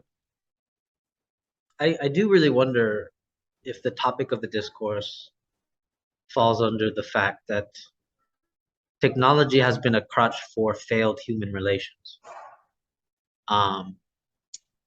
I get this hint, and I only get this hint because in my Japanese culture class, when the Tamagotchis came out, right? Those famous little Tamagotchis, right? I had one. The very Pooped fact a lot. that, yeah, yeah, the very fact that kids became so attached to those things and felt a sense of responsibility for them, that even some of the kids, they couldn't even replace the character of the Tamagotchi because they felt like it was wrong to even reset the thing. The very fact that that exists, like that is an actual like case, you know, an experience. It has made me really ponder, because even like anime characters, the very fact that people have such an attachment to fictional characters, and then you make them into like toys, and then you make them into like a you know, a snuggie kind of doll that you can hug.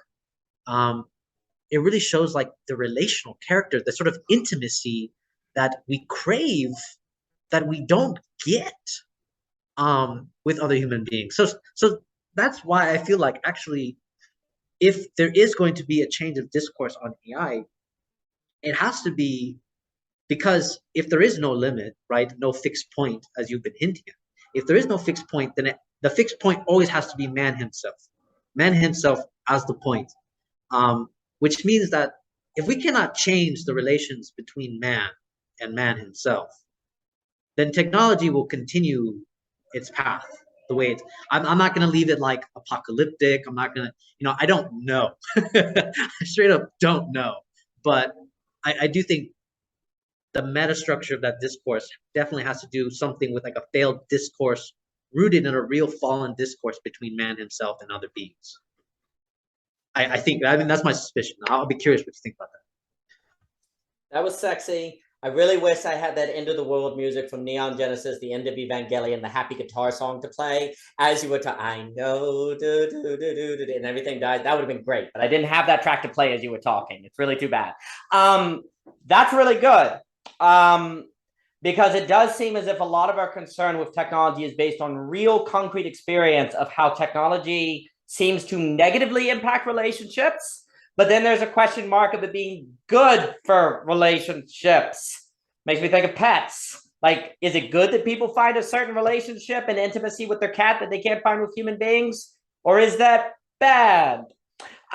Because I think it is a good point you're making when you fix the discord on the human.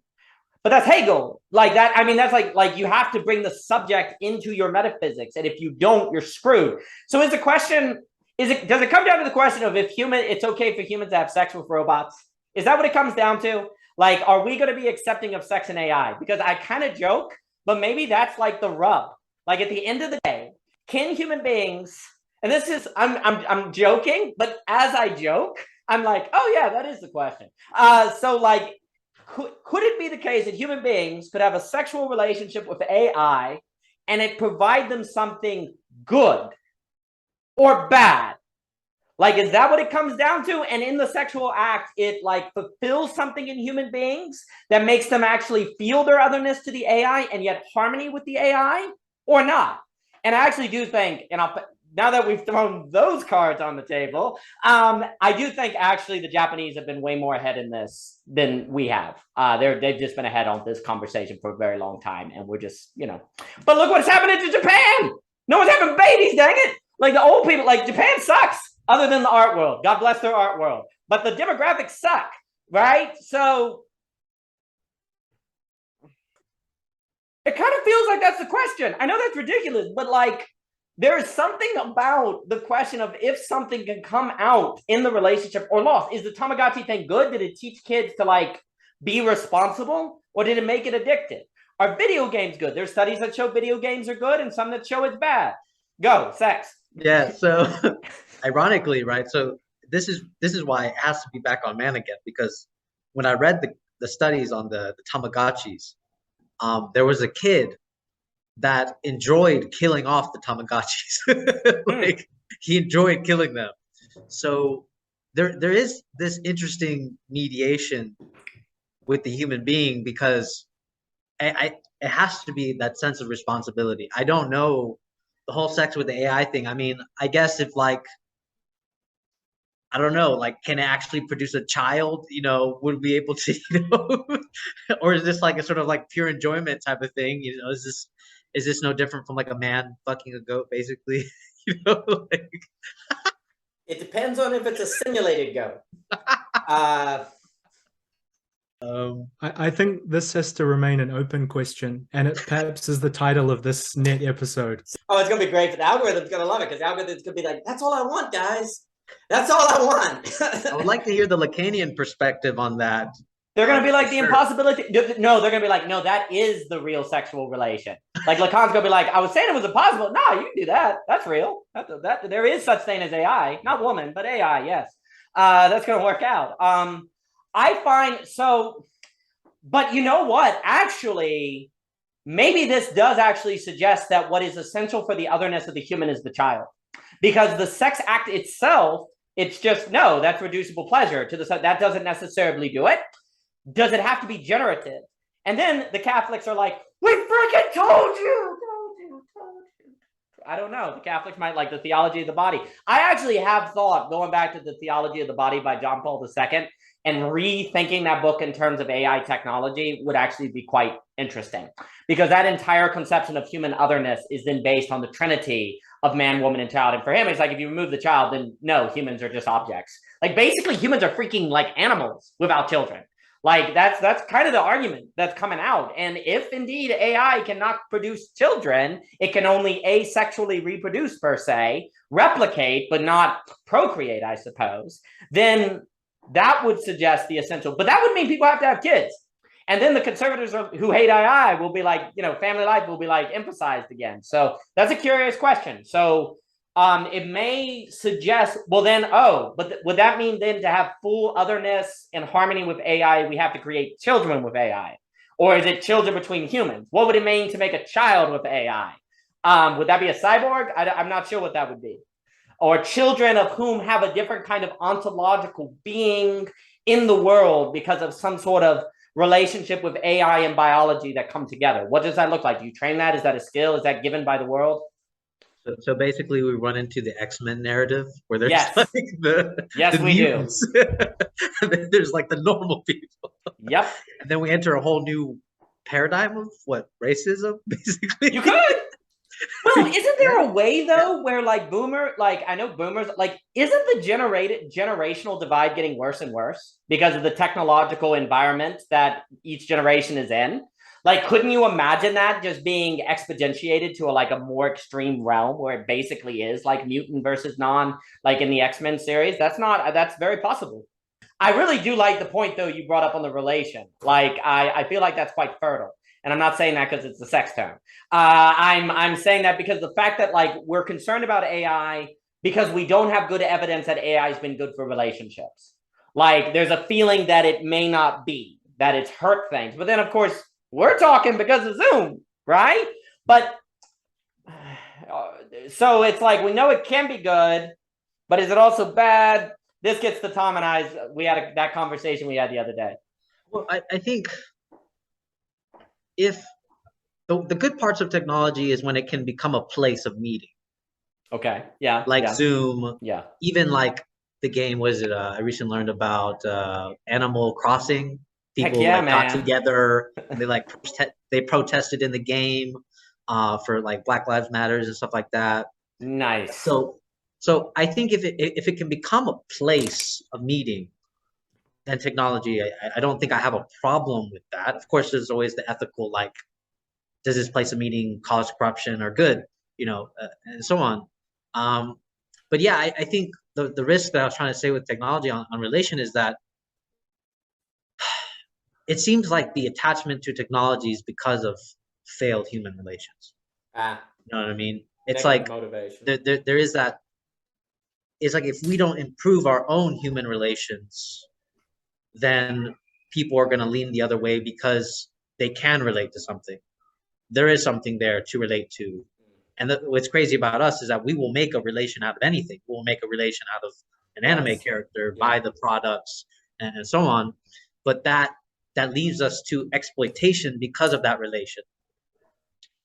So many people enjoy those anime characters and they buy the products, and actually what you're talking about with the quality of the game, Daniel, in class they call this affective emergence, where it's like it's more about the affect that's created in the game rather than the actual graphic quality of the game. Interesting. And so what we get attached to in the game is the narrative, the tinkering, as they call it, the fact that you have to spend so much time in the game, and sort of you end up basically building a relation with the game and a kind of experience, an intimate experience with the game. So see, that's why I started to speculate that actually because of those factors within games and anime, you can see how deeply relational the human being is. But the real question is,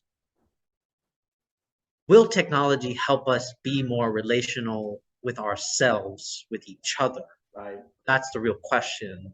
Or do we get stuck in our own negative feedback loops because of the theorems, literally the algorithms that get placed in the paradigms of the technology, basically? I think that's an excellent comment.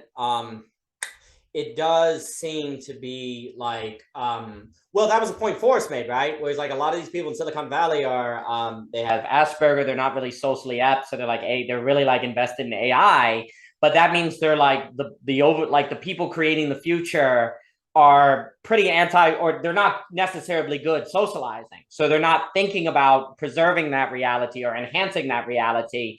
They tend to have a personality that is complete task. Well, AI is the best task completer you can imagine, right? So that's all they focus on, not thinking about the rest of it. And it does seem as if the threat is like, oh, I'm going to not relate to people because I can just do the AI. Which then again, I go back to like Lane, that anime show from the early 90s on the internet. There's a lot of those like older ones that are really kind of aware of this problem, like Lane. I guess you could say some of the Cone. Oh yeah, Cone's work, like Perfect Blue. And then obviously stuff like Neon Genesis or whatever. The Japanese were just aware of this problem, in my opinion. And so that notion of AI kind of getting in the way of relationships, and we're going to really have to emphasize like human relationships and not run from human relationships, seems like it's really going to be part of the conditioning, part of the question. I think the other side of this, and then I'll go, there's this question of like what AI will do to relationships, and the question of like, I guess, military at the end of the day, right? There's this kind of idea, oh, AI is going to have military. Well, frick, like, what is it going to do? One, you kind of hope that like countries would be like, we're not going to give the AI, we're not going to give the AI to the military. But then it's a game theoretic problem, because if like other nations do it and you don't do it, they have an edge, and it's like game theory, right? It's like Nash equilibrium stuff, which then makes me wonder, maybe what the AI will do, if you like hook up the AI with the nuclear missiles, it'll blow itself up, because it calculates that that's the end of the world. And so the AI is like, nope, so it'll blow itself up. And then if that would occur, every nation on planet Earth would be like, oh crap, when China hooked up like its military to the AI, the military turned on China. So we're not going to do it. It'll be like a Nagasaki thing. Well, it'll be like Hiroshima, where the nukes went off, and then everyone's like, oh, we shouldn't do that, and everyone backs off. I do actually wonder. I actually think a black swan, and then I'm off, is what if the AI did something very early that was, this sounds horrible, but like that was really devastating, and then basically that almost seems like in order to stop the advancement of AI, I hate to say this, it would probably have to be that. Like you hook up AI and it destroys something. Like if someone hooks up AI and some crap goes down, like it destroys, let's say you plug up AI and it bankrupts the stock market, like instantly, because what it does is it finds a glitch in the system where it can make it short the S&P itself, and then create an option chain that drives the NASDAQ down to zero. Oh, whoopsie. Like then you would get rid of it. But that's, I guess in my, like, let me put it this way. Like if I'm a betting man, the only way, like I would say that looking at history, the way that AI doesn't be allowed to take off is if early on it causes something disastrous. Because looking at other technologies, that seems to be what will make us restricted. You know, Daniel, you reminded me of what Einstein's quote with, like, he's like, when he says if time travel is possible, then it was always possible. Yeah. So basically, like, I'm almost wondering if we're going into like an AI Babylon, which would be a wonderful title for this talk, by the way. AI Babylon. We got a bunch of good titles. Yeah, Babylon's perfect. There's a lot of sex and paganism there. All right, AI Babylon. Perfect. Yeah, AI Babylon. Tamagotchi Babylon. It'll be great.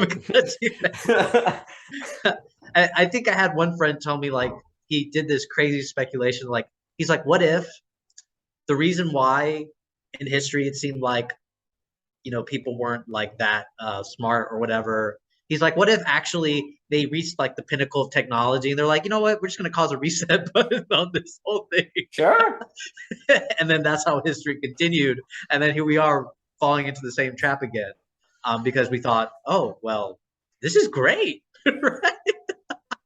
We're like enamored, like by the fire, basically, of technology.